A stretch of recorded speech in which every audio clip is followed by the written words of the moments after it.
زما د خواهشاتو غم در سره نشته. داسې به زه ډګري واخلم، داسې به زه کامیاب شم. زما ټول ملګري چې کوم دي نو هغه په موټرسایکلو باندې ګرځي او ما سره د سره سکوټر چې زه دا د هغې د مخ د ښکاره کولو نه یم. داسې به ډاکټر سړی جوړ شي، داسې به انجینر سړی جوړ شي. اړو راځم نه دی کور ته.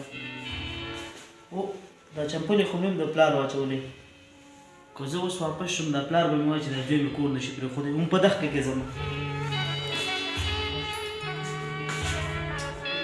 دې چمپلې ته وګوره، دې ځان له چمپل هم نشي اخیستی. دې چمپلو ته وګوره، په دې چمپلو کې به سړی ګرځي. د دې نه خو نو نه چمپله ښه ده، دا څه چمپله ده. ته ولکه دا کتاب را سره ګورم چې دې کې د چا پیله خاطي دي، هغه خاطي به پکې پیله وګورم. چې کومې خاطي دي په هغې باندې مې ځان ته جیب خرچه وچلوم، چې جیب خرچه پکې وچلوم. چې کوم ځای مې بیا به د هغې نه پورته به بیا ګورم ځان له به پکې 2 روپۍ پیدا کړم. اوس خو ما سره 1 روپۍ هم نشته.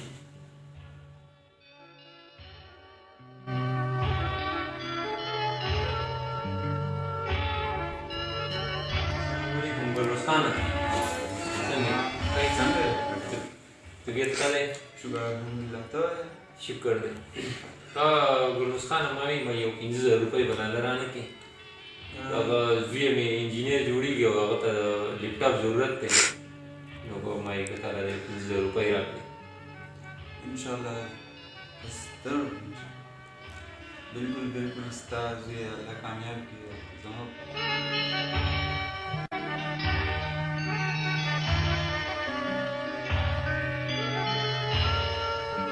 ډېر ژر به درته واپس کړم. زوی مې انجینر جوړېږي، بس الله دې چې که نن دا پړهایي مکمل کړي نو ډېر ژر به یې تاسو ته واپس کړم. ډېره مهرباني. شکریه. نه نه هېڅ خبره نشته.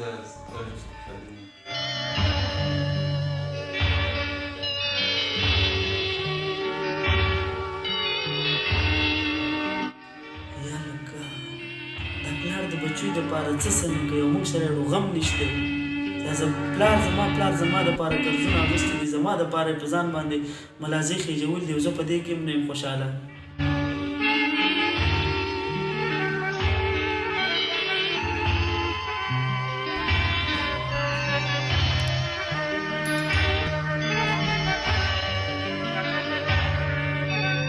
اوه دا چمپله مې وشتې د سړی کاکاجي دا چپلې ځان له سایواله نو نه کړم بچې دا چمپلې چې که نه دا په ځان باندې در غریبي تېروم.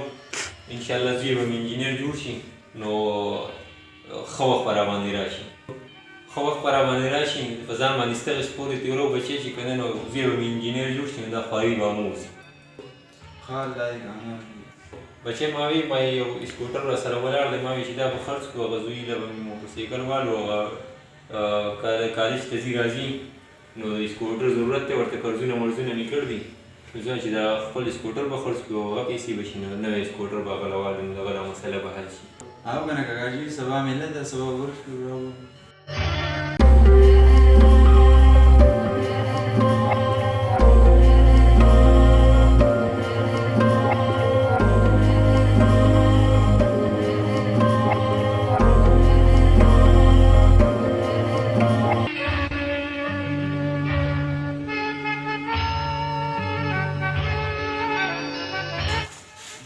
بابا زما چې کوم دی نو لیپټاپ نه دی پکار، زما موټرسایکل نه دی پکار، زما څه نه دی پکار. جبر زموږ دپاره ته تا زموږ دپاره ډېر څه کړی دی بابا.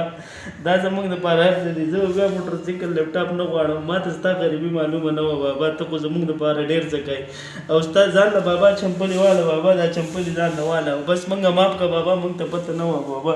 نه بچې ژاړه مه، دا خو هر څه ستاسو دپاره کوم، دا خو هر څه ستاسو وي. بچې ژاړه مه بلکل.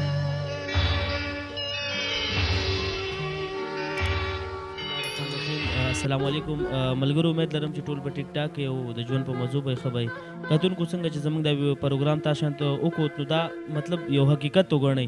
دا یو حقیقت دی، بلکې زیاتره هلکان دا شانته په کالج یونیورسټو کې هغوی ته د شاته ناړو پته نه وي چې زموږ دا پلار موږ پسې منډه وایي که نه وایي، دا جز دا پیسې د کومه راوړي د کومه نه راوړي. او لکه مطلب تاسو په دې پروګرام کې په دې ویډیو کې به تاسو کتلي چې د پلار جز څه حال او د زوی څه حال نو بیا لکه مطلب پوه شو خو مطلب شکر دی چې بیا هم پوه شو. نو دا یو ریل زندگی دی، دا یو رښتیا دی او دا یو حقیقت دی. بلکل دغسې ده او د خپل مور او پلار ورته وایم چې ډېر خیال ساتئ، ځکه چې په دنیا هر شی میلاویږي خو مور او پلار او وروڼه خویندو چې دا رشته نه میلاویږي، نو زما د طرف نه خو صرف دا دی چې وایي د خپل مور او پلار او د خپلو مشرانو ډېر زیات خیال ساتئ چې څومره درنه کېږي د هغې نه زیات وله ساتئ. بالکل چې څومره کېږي چې د چا نشته د هغې نه تپوس وکړئ، هغې سره د دې ډېر زیات قدري. نو خپل د مور او پلار لازمي ضروري او دا الله په تاسو باندې حق کړی دی، فرض کړی دی چې خپل د والد، خپل د والده، خپل د مور او خپل د پلار به ډېر زیات خیال کوي، ولې چې د دې د خپو د لاندې جنت دی او دا داسې بې مقصده رشته ده چې دې کې څه قسم لالچ نشته. نو خپل د پلار او خپل د مور ډېر زیات خیال ساتئ. هغې ستاسو دپاره چې څومره کېږي د حد نه سوا چې کوم ده نو منډه ترړه وایي. ملګرو مینوالو قدرمنو، امید لرم چې پروګرام به ستاسو ډېر زیات خوښ شوی. خپل ورور ثناء الله خان له ورکړئ اجازت، د کیمرمین زیب خان سره د راتلونکي پروګرامه پورې خپل ډېر زیات خیال ساتئ. د لوی الله